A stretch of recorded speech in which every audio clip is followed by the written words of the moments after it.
Good night, John. Dax pulled the covers over his little brother's chest. John was wearing his favorite pajamas again. Despite the hour-long argument that flannel wasn't exactly a summer-weight fabric, and the buttons were on the verge of falling off. Surrendering with a sigh, Dax walked out of the room, flipping the light switch as he went. Not a second later, John's Batman nightlight went out, which instantly sparked whining from the 6-year-old. Dax, my nightlight. I can't sleep without my nightlight. The shadows will get me. Dax sighed again, silently counting the seconds until Mom and Dad would be home. It was like this every night. John would whine to Mom or Dad, and they'd make sure his nightlight was working, or that the hall light was on, anything to placate John's irrational fear of things that weren't really lurking in the shadows, waiting to snatch him away. Bad enough, he had to miss out on Janie's party to babysit his little brother. But now he was also expected to cater to John's ridiculous fear of the dark. I'll grab you a flashlight, John. Just give me a second. John screamed, and it wasn't one of those little brat screams for attention. He sounded terrified, like his life depended on someone hearing and responding to his terrified shriek. Dax bolted back to the bedroom and stared in shocked disbelief. A long, dark shadow was looming over the bed. But it wasn't an ordinary shadow. It was darker than the rest of the room, and it moved of its own free will. It was a creature made of shadows. It was alive. Part of it whipped forward and wrapped around John's ankle. John cried, "Help me, Dax!" The shadow monster was pulling John off the bed, but Dax was frozen in place, staring at this thing that couldn't possibly exist. John was flailing, tears streaming down his cheeks. Breaking free from his trance, Dax clutched his brother's wrist, but he was hit in the chest and thrown against the wall. Pain bolted through Dax's back as he hit the wall and crumpled to the floor. He struggled to sit up again, but a tentacle of the shadow monster stood in front of him, defying him to move. There were no eyes or mouth, but somehow Dax knew that thing was looking at him. He swore he heard a growl, but it had no mouth, no substance. The shadow monster lurched back and ripped Dax's brother free of his covers. Dax ran forward and grabbed John by the ankle. They both flew through the air and into the closet. The door slammed shut, sealing them in pitch black. A sound caught his attention. like a large amount of sand falling through a grainy hourglass. It was coming from the floor. Dax looked down. The floor was moving. It swirled around his feet. The sand-like substance of what had once been a wood floor crashed over the toe of his sock in small black waves. He pulled his foot back, but the sand clung to it. Beside him, John whimpered as the sand closed over his arm.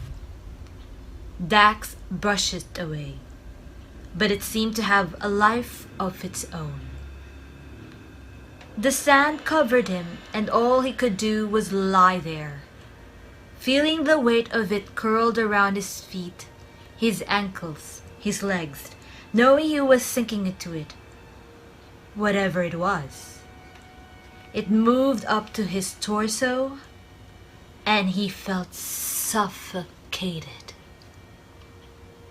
There was no air, only sand. Beside him, John screamed, but his screams were cut off as the sand closed over his small head. Dax grabbed desperately for John's hand, but there was nothing to grab. His brother was gone. Strangely, he could feel his legs dangling on the other side, like he was slipping through some hole. It covered his chest, and Dax took a deep breath and held it, not knowing if he would ever breathe again, not knowing what was happening or what to do to stop it. The sand swirled around, tickling his eyelashes, covering his face. He felt the weight of it on top of his head and wondered if he would ever see John again. Suddenly, the sand impacted tightly around him and just as quickly released. Dax fell several feet, landing on the hard ground below. He coughed and drew air into his lungs. His chest burned, but after a few deep breaths, it came easy again. Remembering the flashlight, he turned it around and looked around, gasping at what he saw. He was in a cavern, an enormous cavern of what must have been obsidian. The walls were shiny and black, the floor smooth and reflective. He shined a flashlight up at where he'd fallen through, but there was no sign of any hole or trapdoor or even sand. Only hard black rock. The floor trembled slightly beneath his feet. He noticed the movement less when he stepped forward. But despite the floor's solid appearance, it struck him as fragile. On the ceiling, just on the edge of the flight beam, something moved. Dax chased it with a light, but it remained at the beam's edge. And like that, on the edge of his hearing, Dax detected a sound like a group of people whispering very softly. Hello? In a distance, a noise. It sounded like his brother crying. John? Where are you? But silence answered him. Dax called again, but the only sound was his voice chasing after itself in an echo. The last thing he wanted to do was move deeper into the cavernous tunnel, to move away from this spot which he feared was the closest he would ever be to home again. But John had sounded like he was getting farther and farther away, so he had no choice. He had to find his brother, and then he had to find a way to get them out of here. Clutching the flashlight in his hand, Dax moved through the cavern. All around him he could hear faint whispers, but couldn't understand what they were saying. He paused several times, shining the light behind him, trying to catch whoever, whatever, was whispering. But each and every time there was no one there. Dax was, despite the nudging of the darkest corners of his imagination, completely alone. John was nowhere to be found. It was as if he'd vanished into thin air.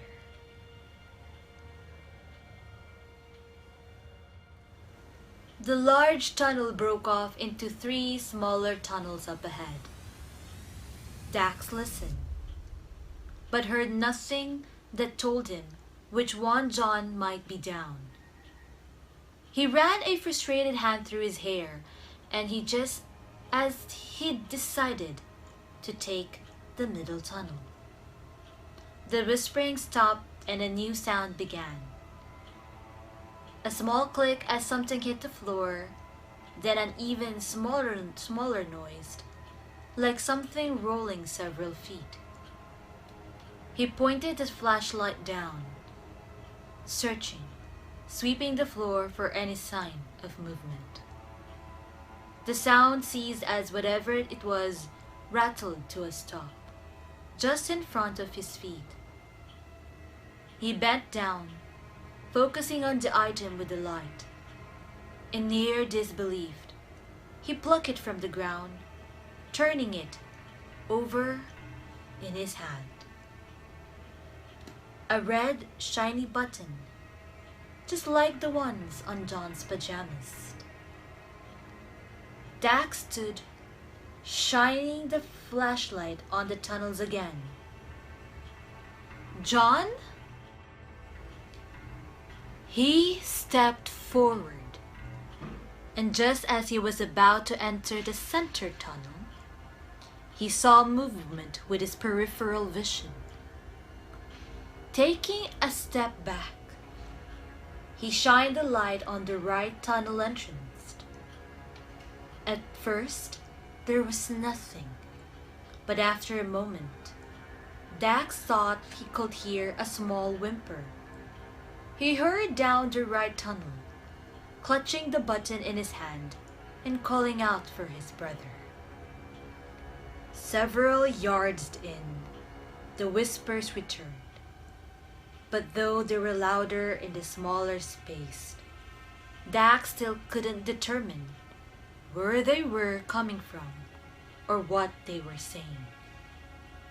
It was unnerving, as though he were being followed by someone without a voice, who insisted on making themselves known. His flashlight flickered and went out. The whispers grew louder, and it felt as if they were closing in. But that was crazy. They were just noises, weren't they? Dax knocks the light against his palm. When the flickering subsided and the light returned, the whispers ceased, and someone was standing in the tunnel with him. He would have recognized that face and those pajamas anywhere. Relieved to see his brother again, he stepped forward. There you are. I've been looking everywhere. The child had his arm extended, stroking the walls in a loving manner that sent a chill up Dax's spine. Something about the way he moved seemed unnatural. Suddenly, but calmly, he turned his head toward Dax. Dax's trembling fingers found his open mouth, hushing, aghast. The child has John's mouth, his cheeks, his forehead, his hair, but the eyes, they were filled with shadows. The thing in front of him might have looked like John, but it wasn't his brother. It was something else, something sinister, something dark. Dax backed up, clutching the flashlight tightly to his chest. When he hit the tunnel wall, he expected it to be cool, but it was warm, almost like a living entity. Even though he knew that it wasn't John, he swallowed hard and whispered his brother's name. The John thing turned around, slowly, without speaking, and disappeared around the bend. Dax's heart slammed against his ribs. His breath came in quick gasps. Panic overtook him, but he forced himself to move forward because something inside of him told him that the John thing knew where his real brother was. Dax turned around the bend, reluctantly following wherever it was that John thing was leading. By the time he turned the corner, it was already moving around the next bend. Dax picked up the pace, jogging after the thing that looked like his brother. After several more bends in the tunnel, he turned a corner into a small room. A boy was lying on the floor in the fetal position, shuddering with sobs. Raising every hair on the backs of Dax's necks, the John thing bent down and stroked the boy's hair wordlessly with its small, pale fingers. The boy scrambled away from him, terrified, and Dax shot forward, hugging his brother, his actual brother, tightly. At first, John screamed and pushed him away, but then realizing that it was Dax, he clung to his brother's chest, sobbing into his shirt, soaking the fabric. "It's okay," John whispered into his hair, not entirely certain he was telling the truth. "It's going to be okay." The John thing tilted its head. When it spoke, its voice mimics John's perfectly, but still something seemed off about it. False. "You shouldn't lie to children." Dax sneered. "What are you?" It smiled, its dry, crackling lips stretching back from its John-like teeth, which seemed sharper than John's, hungrier. "We are shadow children." Instinctively, Dax looked around, but saw no one else. "We?" The John thing smiled and looked up, as if exchanging bemused glances with someone that Dax couldn't see. "We tire of the darkness. We want to live as you live." A small trail of colored dust, shimmering and full of light, floated in the air between John and the monster that was mimicking his form. John swooned, not all steady on his feet. He looked pale. He looked weak. The sickening realization hit Dax that the creature was somehow feeding on his brother, sucking his essence from him and stealing his shape. Maybe it was the only way the thing would become solid. Maybe without whatever it was that it was stealing from John, it couldn't become anything more than the horrible shadow that had snatched John from his bed. Maybe it couldn't face the light before, and somehow John knew that. And when Dax forced his brother to remain in the darkness, Dax swallowed the lump in his throat. It didn't go down easily. It was his fault. John knew that these things existed, and he knew how to keep them away. Dax ignored that, brushing it off as just a stupid little kid fear, and let the monsters in. It stretched out its hand again, caressing John's hair the way someone might pet a puppy. Dax jerked John from it and glared. It met his gaze with its shadowy eyes, blinking like it couldn't possibly understand why he wouldn't want it touching his brother. You cannot escape. Dax gripped John to him, standing, holding his brother as tightly as he could without hurting him. He looked at the John thing and tightened his jaw. Watch me. With John in his arms, he bolted back down the tunnel back the way he'd come. As he ran, the distinguishable whispers started again, growing louder until they were almost deafening. John cried against his chest, so scared of what was happening, and Dax ran as fast as he could, darting around corners with ease. The whispers grew faint as he ran. He was beating them all. Finally, out of breath and with nowhere else to run, he entered a large cavern that they had first fallen into.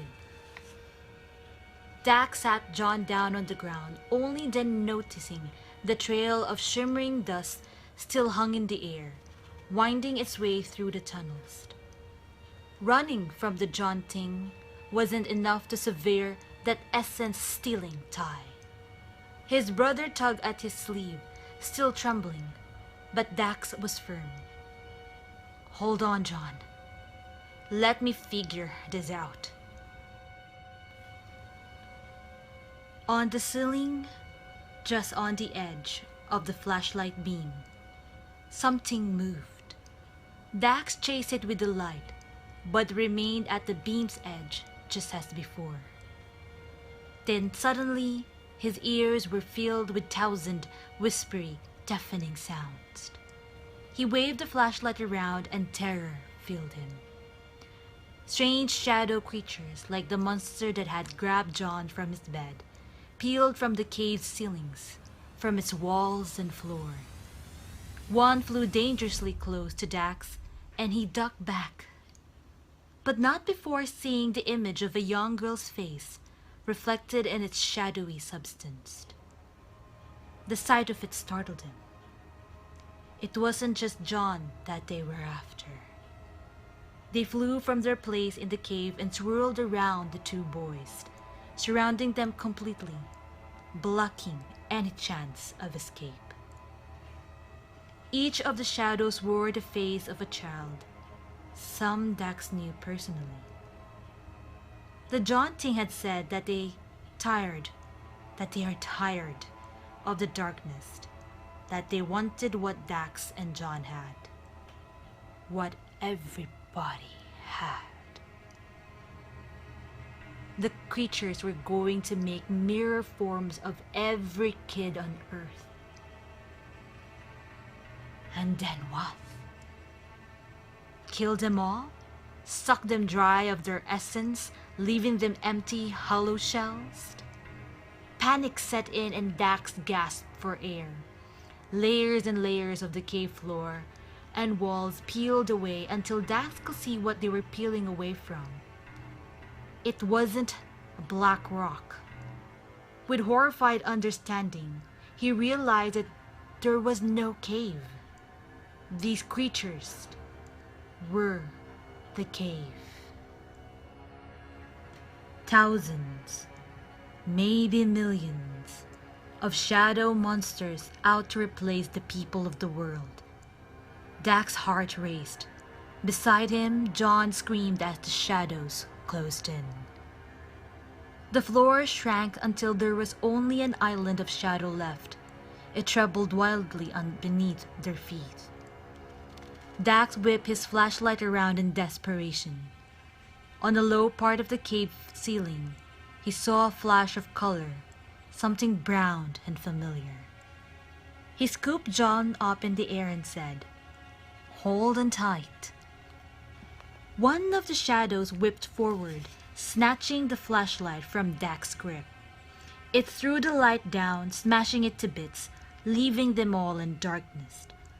The shadow monsters swarmed closer to the boys, and just as long, shadowy tentacle reached for John, Dax leaped toward the familiar sight on the low cave ceiling and clung to the hole in the floor of John's closet with the tips of the determined fingers. His bicep burned, but he pulled himself up until he was waist-high into the closet. "John, get off now! I'm falling!" John scrambled from his brother through his pitch-black room to his bed, drenched in sweat and tears, crying for his brother to hurry, hurry, before those monsters got him. Something wrapped around Dak's ankle and pulled hard. It was no use. It pulled him back down into the cave, the tips of his fingers only barely clinging to the wood. He was going to fall, and once he did, those things would suck every bit of his essence away.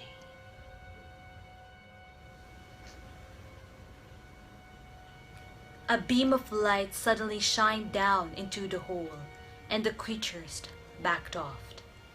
Dax looked up. John was holding a flashlight he must retrieve in the kitchen. Dax pulled himself free from the hole, his muscles burning. He collapsed onto the floor of John's closet and hugged his brother, trying to stanch his tears, but the danger wasn't over. There was still a hole in the closet floor. It was still dark. Whispers drifted from the hole until they were filling the room. John's flashlight flickered out as if it couldn't stand up against the growing darkness. Dax picked up his brother and ran for the door. They had to get out of there, away from the darkness, into the light. The bedroom door opened and their mother flipped the light switch, bathing the room in incandescent light. "Where have you boys been? Your father and I been worried sick." Dax panted, his heart settling into a more normal rhythm. He looked at the closet, at the perfect unbroken floor. John ran across the room and jumped into his mother's arms. Dax couldn't help but notice that the trail of dust was gone. The John thinks connection to him broken at last. Holding John, placing kisses on his cheeks, their mom crossed the room and opened the heavy drapes, letting sunlight inside. It was morning. Had they really been gone that long? It felt like minutes, maybe an hour, but certainly not several hours. She turned back to Dax with concerned look on her face. "Dax, is everything okay? We were so scared that something happened to you both." Dax slowly nodded his head, even though everything was about as far from okay as it could get, and looked from the closet to the sunny day outside. Out the window, he could see the neighbors' kids playing soccer. To any onlooker, it would seem like an ordinary, normal day. He turned back to his mom and released a relieved sigh. "Yeah, Mom, everything's fine. We just..." As he turned around, John peered over his mother's shoulder at Dax, who froze. John smiled and offered a wave. Shadows lurked in his eyes, the darkest that Dak has ever seen.